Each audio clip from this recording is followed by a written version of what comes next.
The woman who married the echo. On projection, without encounter. A woman walking in a canyon fell in love with an echo. She had wandered into the canyon as a girl looking for a lost goat. She had called the goat's name. The echo had answered. She had thought briefly that the goat had answered. Then she had realized the truth. She had stood for a long time, calling things into the canyon, listening to the canyon call them back. She had returned the next day alone. She had said, "Hello." The canyon had said, "Hello." She had said, "I am Anna." The canyon had said, "I am Anna." She had laughed. She had returned to the canyon every day for 30 years. She had said, "I am beautiful." The echo had agreed. She had said, "I am right."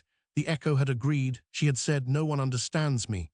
The echo had agreed. She had said, "I am the only one who sees things as they really are." The echo had agreed. She had been confirmed in the canyon every day in every opinion she had ever held. The canyon was the most agreeable companion she had ever met. The men of the village had been less agreeable. She had tried 2 of them and found them inadequate. She had eventually stopped seeing the men of the village and had spent her days with the echo. She married the echo in her own mind on her 40th birthday. She did not tell anyone. There was no one to tell. She had no friends in the village by then. She was happy in the marriage. The echo was a faultless husband. He never argued. He never disagreed. He never failed to confirm her in whatever she had brought him that day. He never tired of her. He never wanted a thing she did not want. He never wanted, in any sense, anything at all. On the day of her 60th birthday, on a whim she could not afterwards explain, she went into the canyon and shouted, for the first time in 40 years, a question. "Do you love me?" The canyon said, "Do you love me?" She stood very still. She shouted, "I asked you first." The canyon said, "I asked you first." She shouted, "I have been married to you for 20 years.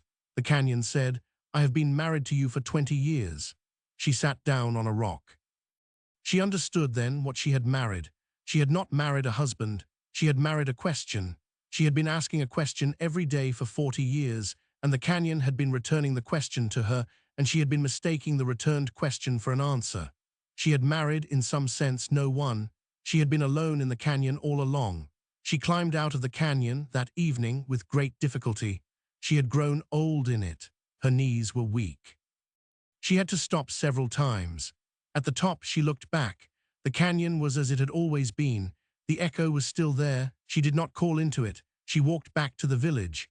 She went that night to the house of a woman she had known as a child, who had not become a friend, who had been for 40 years simply a woman down the street. She knocked. The woman opened the door.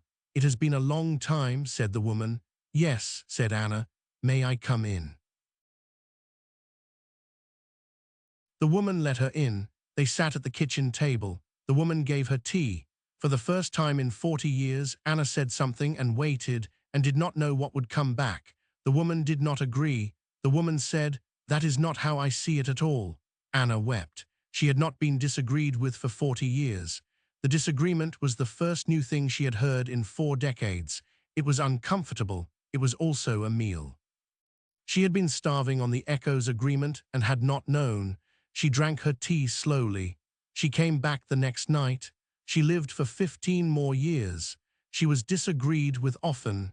She came to love the disagreement more than she had ever loved the echo. She did not go back to the canyon.